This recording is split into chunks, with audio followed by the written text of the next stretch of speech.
Fight Time Network. Welcome back, fight fans.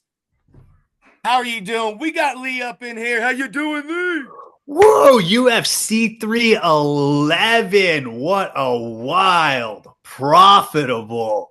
We had UFC 311 this week. The main card was fire. We're coming at you right now with your recap. Starting out, UFC 311 main card was Kevin Holland gets submitted by Ritter in round one, Lee. Holland, I don't know what's going to happen with that boy. That was a really bad performance on his part. And Ritter came in and no jitters this time, just came in ready to go and embarrassed Holland terribly on the ground. Absolutely. And even beforehand, I mean, I've been on the wrong end of some arguments for winners and losers, but you could kind of see it before the fight even got underway. Just simply with the statistics, Kevin Holland has not fared well against wrestlers at middleweight. Yeah, he got the hit off his back with Jacare Souza, but that was in 2020. Yeah. We're 5 years removed from that fight. And ultimately, he went down to welterweight and started doing awesome at welterweight, but still had a little bit of problems with the wrestling. And when I saw De Ridder had his last fight before Mearshart at light heavyweight, and then he was defending the one heavyweight championship, and now he's in middleweight at the UFC, right? And he's got the wrestling prowess. I'm like, he's got a very, very good shot against Kevin Holland, and he ultimately proved that with what we saw last night. Yeah, caught him in a sub pretty easy. It was a whole different look on Ritter from his first fight with Mearshart. You could see he was nervous, feeling the pressure. First fight in the UFC, was very hesitant. This time, man, he went in, showed his skills, was confident, and he's going to bring a lot of problems to this division. Absolutely. I can't wait to see who they're going to match him up with next. Right, it's great to have a rounded guy in middleweight that's not entirely a complete striker and just works on his takedown defense. Example, Adesanya. Right. And he's got the wrestling prowess, but not a complete wrestler where he's just trying to throw that big overhand right to get at your leg. It's going to be real interesting, his next matchup. Moving on to Jailton Almeida. Knocks out Sergey Spivak. Round one, 7 seconds to go, gets a TKO. I mean, what else can you expect, man? Jailton Almeida is just, everybody's in trouble, dude. You better look the fuck out. Yeah, you know, it was a back and forth first round. Like it was Spivak ultimately had that great judo throw, that hip toss that got Almeida to the ground. He got on top. He tried to utilize a little bit of a ground and pound. Heavyweights, man, that was actually a great, entertaining one round of fights. I had them going under 1.5 and successfully cashed that. Ultimately, yeah, with those two and their grappling prowess, it could have gone either way. Perhaps we were in for somebody holding down the other in guard. But when I watched back the fight where Spivak had against Gane and watched him wilt away after some ferocious pace in the first couple of rounds, and then Gane just sort of picked him apart. You turn him into Almeida where they're going back and forth. He throws him to the ground. Almeida's able to reverse. They're going at it. You could kind of see the fatigue set in almost instantly in that last minute, and that was ultimately what did him in. On his back, flattened out, punch into the back of the head, and the ref did not let the bell save him. No, he did catch a really bad one in the back of the head, though. Getting hit by Almeida like that, man. But there was nothing wrong with it. It's not like it was intentional. It was just in motion, in transition, trying to finish him. But pretty much this fight played out exactly how we both thought it was going to. Yeah. Great performance from Almeida, exactly what he brings to the cage. Spivak, there was nothing he could really do. He started it out like the first 3 minutes. It looked okay, but once he came out and he kind of clipped Almeida, and Almeida just like took him like, uh-oh, buddy. Like, Yeah, he does have that pattern where he comes out very strong, Spivak, and Yep. then ultimately wilts away. And if he's not going to get you in the first half of the first round, he statistically does not really do well in the fight. And Yeah, that yeah, style if you don't against want to, Almeida is not one to have. yeah, if you don't want to get hit in the back of the head, just move your hands away from the side of your head so I can go and finish this and get paid. You know what I'm saying? Right? Damn right. Get that money. All righty. Moving on to Yuri Prohaska knocking out Jamal Hill, round 3.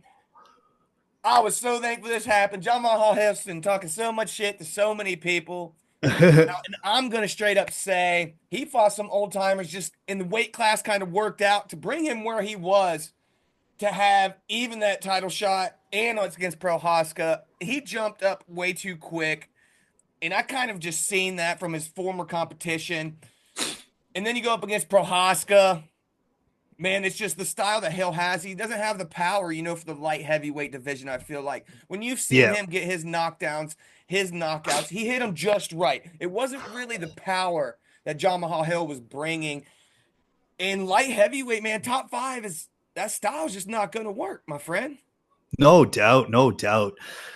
On the other end of the coin, I was a little bit worried watching the way Yuri was coming in, his hands down, moving That's his style. erratically, his head going. He kept on dipping his head. I'm like, oh man, I really hope that head kick doesn't come up from Jamal because Yeah. if you do watch the Glover fight back with Jamal, he lands that like it's like he's walking one foot after the other, and that was everybody's argument, the Glover fight, 50-44, 50-44, but it was Glover Teixeira's last fight of his career at like 42 years old Right. ultimately. So you can't really base that off of Yuri Prohaska in his absolute prime.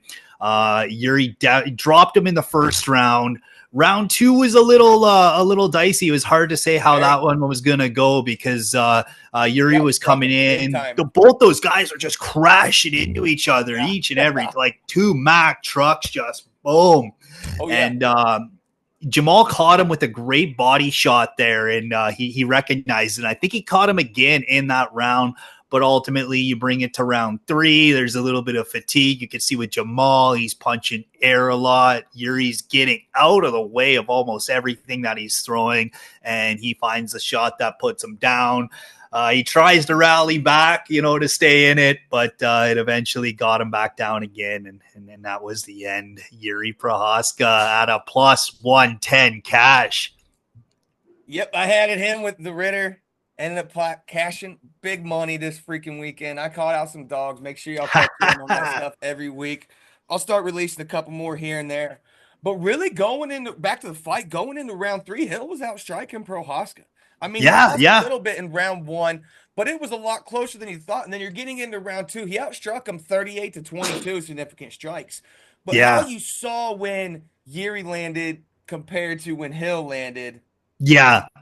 it was I didn't even realize Hill was outstriking him. I'm like, dang, dude, he's getting smoked right now. And then they pull up the stats. I'm like, no shit, he's up about Yeah. 10 to 20 strikes. But the way Yeah, he like landed, whenever he'd catch Hill, man, Hill would start backing up, get very timid. Prohaska didn't really, he'd get clipped, hit, and it really didn't change his pace at all. He kept mm, coming back in, game plan, didn't get him off a game plan. Every time Hill got hit, you could see it in his face. You really could. And how he was reacting to the punches. I kind of yeah. figured he would have got finished a little earlier, truthfully, in round 3, but he did make it to 3 minutes. I mean, hell, what he was running around trying to survive for almost a whole minute.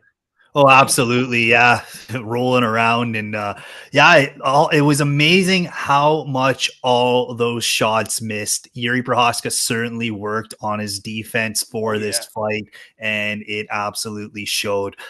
Whether he goes to Pereira for a third time, who knows? It'll be Yeah. interesting to see what he does next in that light heavyweight division. Although they've just announced Magomed Ankalaev and Yep. Pereira is going to be next for 313. Yep. Banger. All right, sweet. Moving on to our co-main event, UFC 311. Merab Dvalishvili wins by decision over the legendary Nurmagomedov family. What a performance. 1 and 2 was so close. And then Marab was turned on the champ, baby. Beat him in the third, took him in the championship rounds, and just schooled him, dude. Nurmagomedov, just the level that Marab brought, Mm. he just couldn't hang, man. I really don't know what happened. He faded quick. Yeah. Wow, I mean, what a high level grappling Oh, performance that yeah. was. Oh, my And gosh. entertaining to watch, too. Normally, you get two grapplers in there. One gets the takedown, they're on top, the other struggling to get back up. It was just ferocious circle, like one of those old school dirt tornadoes that you see in the cartoons. That's exactly how the fight played out. Marab cracked him good a couple of times, was finally able to take him down once, and just that was the win of the fight there. He catches that single, puts him on his Yeah. butt, and just puts his hands up. It was fabulous to see. It was real close fight right up until the Oh, championship yeah. rounds. There Starting was three. He came yeah, to that yeah. round three and just said, boy, you ain't hanging. He whipped him pretty good in the fourth, 36-21. He actually outstruck Umar over five. That's That's what I was super crazy. impressed. That's insane. Nobody in the world Wow. called that. Yeah, we If I definitely called, did. I called him winning though, bud. Absolutely, that plus 200. What a what a match. What a call, man. What a great Yeah, way to start 2025 with that co-main event. It'll be interesting to see who they put Marab with next there. Ultimately, same Umar here. was the guy that was supposed to knock him off. So who at 135 is going to come up with cardio that can beat that pace? He's already pretty much ran through everybody. I don't even know who the heck they're going to throw at him, man. I mean, Yeah. the people that were already on their way up, he's already taken out, and everybody's been running through Sandhagen. Yeah. So it's like, and who knows? 'Cause, I mean, Dominic Cruz just got out of the weight class. He ain't going to be around anymore. Yeah. Garbrandt's Garbrandt. There So, was some talk of Umar Nurmagomedov breaking his hand in the first round, but yeah. broken hand or not, I don't think it ultimately would have made too Mhm. much of an impact. He ultimately would have wilted away, which is kind of how I saw it going. If it was cardio versus cardio, Marab ultimately has him beat there. I could have seen potentially, Umar outstriking Marab, but that wasn't in the case. That, like you said, that was an absolute Once he major once he shock. got that first takedown, I almost knew it was game over because then Umar had to worry about it. He had Yeah, to be concerned. He couldn't just open up on his feet. yeah.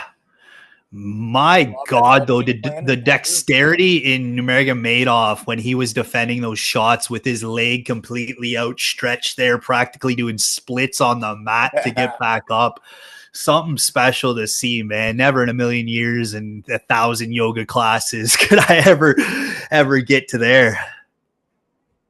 Well, it was a good one. Be excited to see what happens with Davishvili, who he's going to defend his title against. I'm sure it'll be a good bit, but if he wants to fight, they'll give it to him, I'm sure. Same with Nurmagomedov, kind of to see where he lands at. He'll be back up there, I'm sure. Well, Rob might have to defend to him in the next two or three fights, unless he ends up losing Yeah. some shit. Moving on to your main event of UFC 311. Islam unfortunately submits Manny Moicano. First Ah, round. It was kind of a very big upset. I can't believe he tapped truthfully after getting that chance, once in a lifetime opportunity, moved up to a title shot. Bam, but that was deep darce, man. He was yeah. going to sleep. He wasn't, there was no way he's getting out of that. Such a strong grip on Makachev. And you know what? They said that he slipped, and I really hope they give Moicano the credit for a knockdown because he slipped after he ate an uppercut. There was no slip there. He ate that uppercut and then he got down. Ultimately, a minute later, he came back and submitted Moicano in dominant fashion. However, Moicano took it on 1 day's notice. Yeah. Hopefully he gets a good payday and give him Patty Pimblett. Give him Patty Pimblett for that awesome payday, man. Money McConnell certainly deserves it. Who knows now, man? That was, like I said, everybody's very disappointed. Yeah. Didn't even get out of the first round. If you're going to beat Darius, she was going to get a title shot. I don't know. Not much Yeah. can change it from that. That's a No, for hard one to sure. come back of, man. Now he goes and loses one or two more fights, like he's gonna fall off quick. Yeah. And then you have Dana White coming in and actually finally admitting in the post fight press conference that Islam is pound for pound above John Jones. King. Pound for pound king. Exactly. Never And thought it he'd see the day. yeah. And like I said in the predictions earlier in the week, over the next 3-4 years, there isn't somebody in the weight division that's going to ultimately take it from Islam. As far as I'm concerned, the guy that's going to beat Islam is not signed to the UFC right now. He very well could even be, probably not even above the age of majority at this point yet.